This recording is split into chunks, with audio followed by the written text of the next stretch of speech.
Previously on New Identity. Actually received a phone call from her mom and said that she had a seizure and they was taking her to the emergency room. I mean, the pain that went over my body the second that lady shook her head. I had to walk in a building every day and report for the last 2 months to someone who, in my opinion, tried to take me out. Ladies and gentlemen, may I have your attention, please? You are about to take a journey inside a world where trials, struggles, and obstacles may consume the mind. When this happens, one must reach down in their soul to gain greater strength, a new resource to summon a different identity to survive the pain. That new identity is a unique opportunity, a second chance, a rebirth. Stacy J. and the Unified Praise Dance Company will explore the life stories of families and individuals that have overcome such trials and ultimately loss, that are now walking in their purpose. Never before has this type of victory been personified through dance, art, music, and storytelling. While on this journey, you may feel a little turbulence along the way. Bodies will move. Emotions will be provoked, and new identities. And now, initiate the divine navigational and communication systems. Visuals are clear. Prepare for takeoff, and welcome to the New Identity Experience.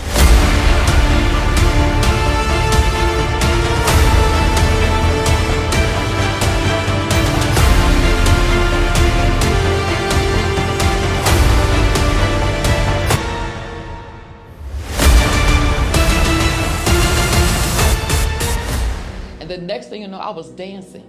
And my pastor saw me over there. And he told me to come on up here and I'll pray for you. And he spoke a word. He said, he's giving you a new heart. I'm telling you the turnaround of God. And I prayed, would sit on my front porch, and I would pray God's word into the atmosphere. I would pray the word every day over my household, over myself, my children, my family, my health. My neighbor, a sweet gentleman and his flat wife over there, this big old tree was divided our property. And so he came and knocked on the door, and I was in the bed sick, and he said, we're gonna trim this tree. I said, oh, okay. I was like, okay, well, no biggie. But I heard this big crash outside, boom, and I know what it was. I got up and looked out the window. It was a big, huge trunk of the tree just hit the ground. And I'm thinking, oh my gosh. So when he got through, there was nothing but, it looked like the tree. You ever seen one of the movies where it looked like it's in the desert and all you see is stalks, you see no green on the tree at all? That's what it looked like when he got through trimming the tree. There was nothing left there. And I thought, oh my God, you'd have killed the tree. That tree grew back as I got healthier. As I sit on my porch every day, I began to see that the green leaves come out. It took a little while, like it took a while for me to get better. It took a while for that tree to start bringing the green leaves back out, because I could see at first the tree was full. It was beautiful, round. The birds would fly in, the squirrels up and down. Now they had nowhere to go. Wasn't nothing on the tree. It looked like it was lifeless. But as that tree got better, I did too. I sit on that porch and I watched it, and now the tree is beautiful again. For those of you that think that gospel music has gone too far, you think we've gotten too radical with our message. Well, I got news for you. You ain't heard nothing yet. And if you don't know, now you know. Go and home that. When I think about the goodness and the fullness of God, make me thankful, pity the hateful, I'm grateful. The Lord brought me through this far. I'm trying to be cute when I praise Him, raise Him high. I keep it live, beat bumping, keep Him jumping, make the Lord feel something. Ain't no shame in my game, God's property. Getting big with curse, ain't no stopping me. Now storm. Oh yeah, we have to trust in God. GP, are you with me?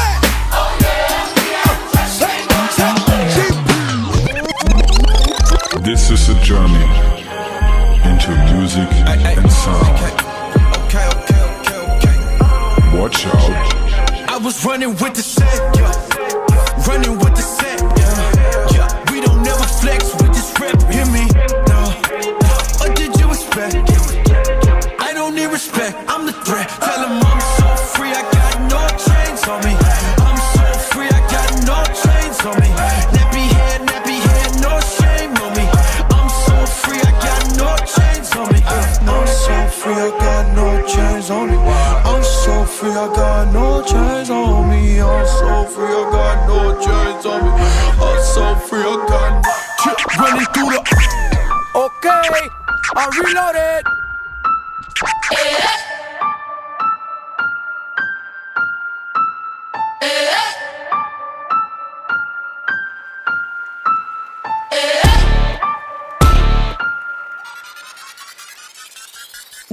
Book of Revelation, chapter 7, verses 16 and 17. Yes, sir. They shall hunger no more, neither shall they thirst anymore. Preach, preacher. For God shall wipe away, yes, sir, every tear from their eye. Yes, sir. Get ready for the revolution. Come on. What you say? Come on.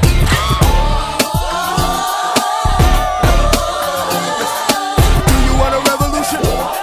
Say, do you want a revolution? Come on. Say what? Do you want a revolution? Come on. Do you want a revolution? Sick and tired of my brothers killing each other. Sick and tired of daddies leaving babies with their mothers. To every man that wanna lay around and play around. Yes, sir. Listen, partner, you be bad enough to stay around. Sick and tired of the church talking religion, but yet we talk about each other. Make a decision. No more racism. No. Two racism. No. No pollution. No. Oh, where my preachers at? With their hands up. Where they go? Come on. They got their hands up. Oh, where my saints at? With their hands up. Where they got 'em? They got their hands up. Oh, where my folk at?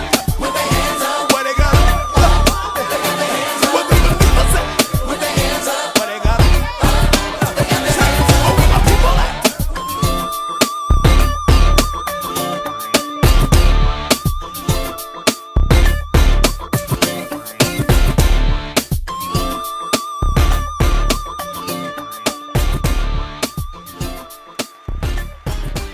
Me and my sons, we started remodeling the house ourselves. We started doing a lot of things. We got some help, but we did most of the work. We tore out walls and we put in sheetrock and floors and paint and everything. And we're living in the house right now.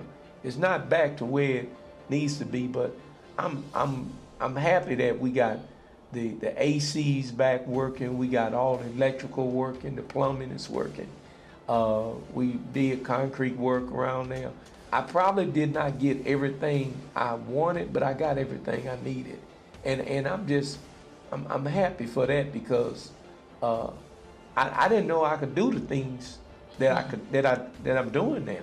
I didn't think I had it in me. You know, Avery was getting better, and at the same time, I had a sister in MD Anderson, right 2 buildings down, my sister Tam, and she was in there for cancer, but every time I go in there, she would tell me, I'm praying for Avery. Yeah. I'm praying for Avery. Now, I just realized the strength of my sister, which she was, it was 10 in my family, and I'm number 4, and she was number 5. And we both shared the same age for one day. She would say, I've always prayed for Avery. She's not no longer with me today. She passed later after Avery had got out of the hospital. She taught me so much. She knew that I was going through a lot. She was praying for me in the house and praying for Avery, and I was praying for her, but that's what God showed me, that even going through what you're going through, you can still pray for others, even though that you're going through something pretty bad. You think that you're asking people to pray for you, but you can pray for others. Even in my sister taught me so much because she knew I was going through a lot, but she never did focus on her sickness. So it's just what God has showed me. I thought I could measure my faith, but I can't measure the faith that God has given me. Because of the passion and the gift that I have for dance, it was a time where it was dancing my way through this. And so even doing chemo treatments, I was there, I was dancing. You know, I had a team of people that was always there with us, and they were dancers. I would sit there and I would just, dance while I'm doing treatment. It became therapy, that would heal, because it was like the gifting that was there. It was like the purpose that God had called me to the ministry of dance was being revealed. You know, I would have the stickers around the house. I would write things around that would just remind me of what his word said. And it said, you know, by his stripes we're healed. I can do all things through Christ that strengthens me. So it was those little things that was, you know, the pushing. It was those little things that helped me at the times when I wanted to quit. At the times when I just said, you know what, I don't want to fight anymore. You know, because it was rough. You know, those moments when nobody knew what was going on, when I would sit there, you know, at night and I, you know, just cry and just weep, you know, because I was wondering why me.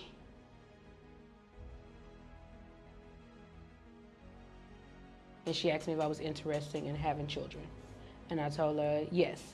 And she told me, well, if so, they would have to freeze my eggs. And with doing that, it would be a delay in the treatment. And I told her that I, you know, couldn't wait. So I couldn't wait. We had to go, you know, go on with it. I said that's one thing that we had to deal with when we get there. I was put on the tamoxifen medicine. It caused a lot of bleeding. And so I went in to the doctor that was, you know, keeping me in the hospital. My blood level, my blood count was really, really low. And from there, they were saying that, you know, they had to do a hysterectomy. I've always wanted to have children. And, you know, when they take it, no children. You know, and even though with being in ministry and all this time, you know, I had so many children that came, you know, that came to my life, and, you know, they're still here and they're still around, different children that I've raised, but it's just something different. It's something that I've longed for forever.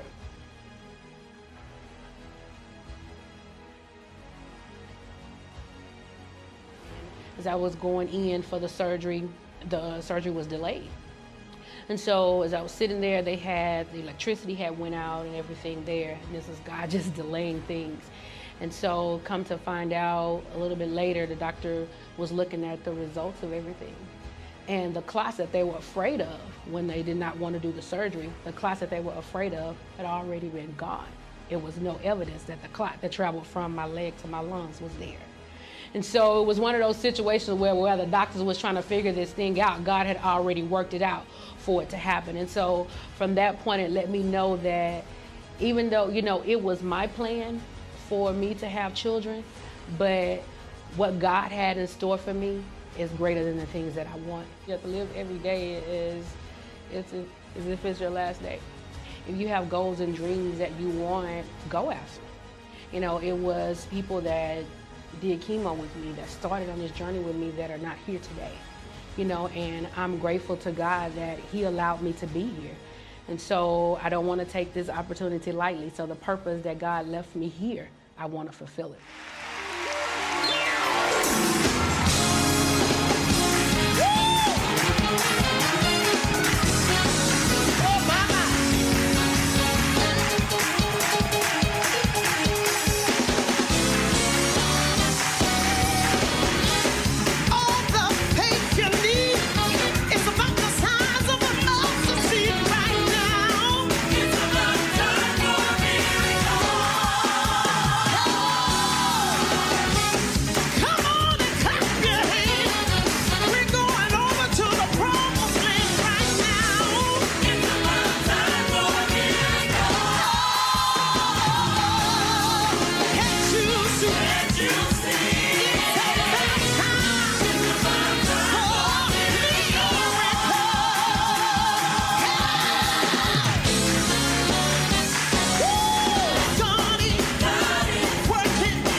outside, daughter.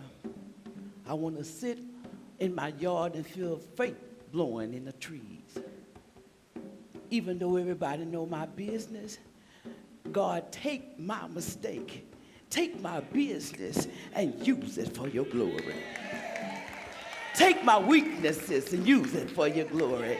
Even though I made the mistake, even though I was wrong, God, take it and let their faith journey back come by way of their steps, giving God their steps, and no longer their vision. With a simplistic faith that says, Jesus loves me. This I know, for the Bible tells me so. Little ones to him belong. When they are weak, he is strong. Let their stories declare to you the weak saying, I am strong. Let me put my shades on. I think the sun that came out here. Woo! And so I met this young lady who helped me to start the foundation of my nonprofit. But she was a spiritual. I mean, she was spirit-filled. And she came to me and she said, Shadon, you are purposed. There's a light on you that shines so bright. She said, but what I need you to know and understand is that when you realize that your story is not yours, you're gonna do powerful things. I went to a friend who also knew my status and introduced me to a person that was very influential in the community of HIV and AIDS. And I told him my story. He said, you know what? I'm gonna introduce you to some individuals. And from there, it has been a whirlwind that I'm excited about. I am so elated because I no longer let stigma and fear rule me. They just don't. They have no place in my life, none. I'm sitting here in front of you guys, telling you guys and telling the world that I'm Shadon McCants and I am living with HIV. 23 years, HIV positive. But the difference is I no longer live in fear. I no longer live with shame. I no longer have guilt. I am free. And the other thing is honestly, HIV is living with me. I tell it what to do. My goal is through being a professional, a licensed professional counselor, but also being a servant, is to make sure that every individual out here knows that one, HIV is not a death sentence. That also that HIV doesn't have a look. I am the face of HIV. I'm the face of an African-American woman, living, thriving, powerful, strong, courageous, and I am just getting started.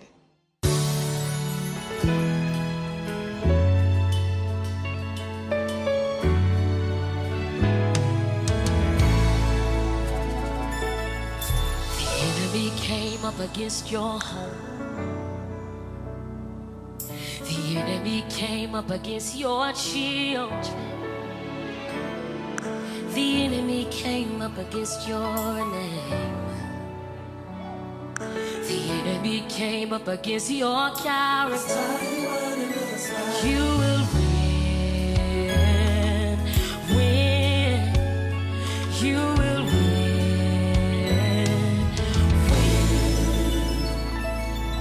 The enemy came up against your health.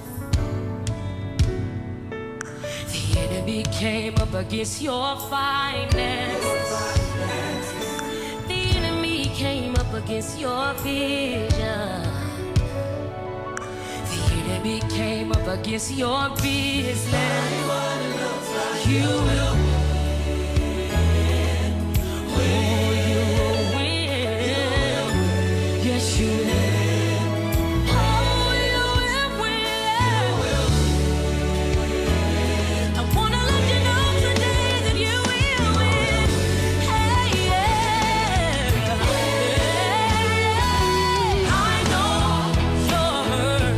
I know you're torn.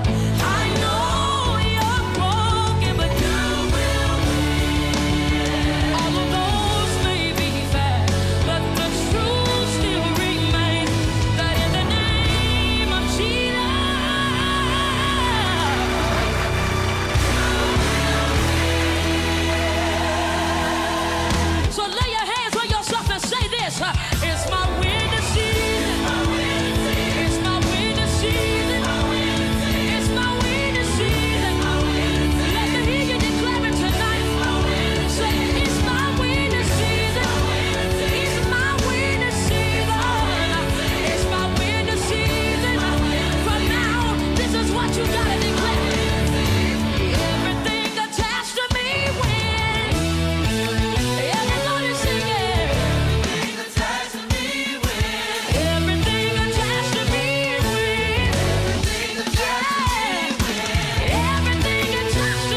tell somebody up in here tonight that there is something on the inside of you that's going to help you win in this season, and it's called a champion.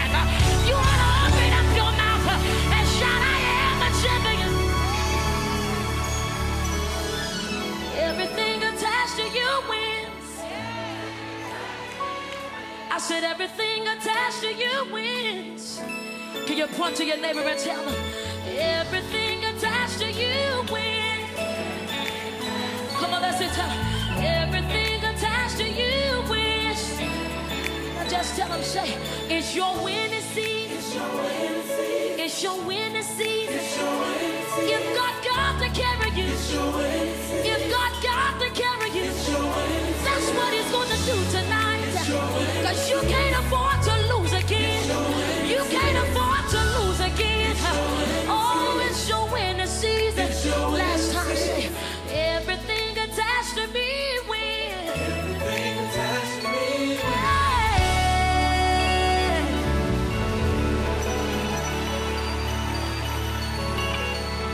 This is what I need you to do. Because I realize that you can't say you are a winner but look defeated. I need you to get up out of your seat and high five 10 people across this room. Don't just stay at your room, tell them across the room that you will win. Come on, high five 10 people and tell them you will win. You will win.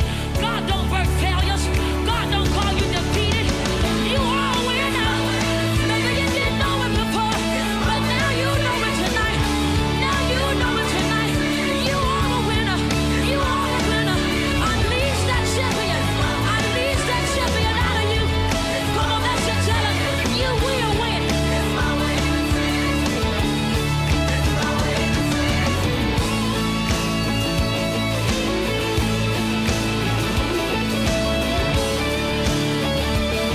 Come on, all the winners, clap your hands in the air. Come. Clap your hands in the air. Come. Now y'all gotta be my background. Everybody say tonight, it's my winning season. It's my winning season. It's your winning season. It's your winning season. Say, it's my winning season. It's my winning season. It's my winning season. Y'all ready to declare one more time? Everybody say, everything attached to me wins.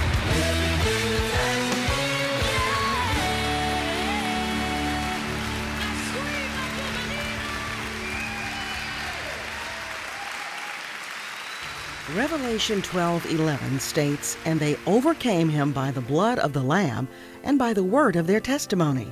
The Bible gives detailed accounts of the lives of Joseph, Job, Moses, and Rahab, who triumphantly overcame abandonment, untimely loss, obstacles, and being ostracized. Have you ever encountered a life-altering situation or circumstance that struck you to the core of your natural being, leaving you numb? Has your faith ever been challenged, leaving you vulnerable and not in control? If so, Stacy J. and the Unified Praise Dance Company would like to invite you to share your testimony and how you are now walking by faith in your new identity. If you have a story that you would like to share, submit a 3-minute video to sjnewid@gmail.com, and you may be selected to be a part of our next life-changing project. Again, that's sjnewid@gmail.com.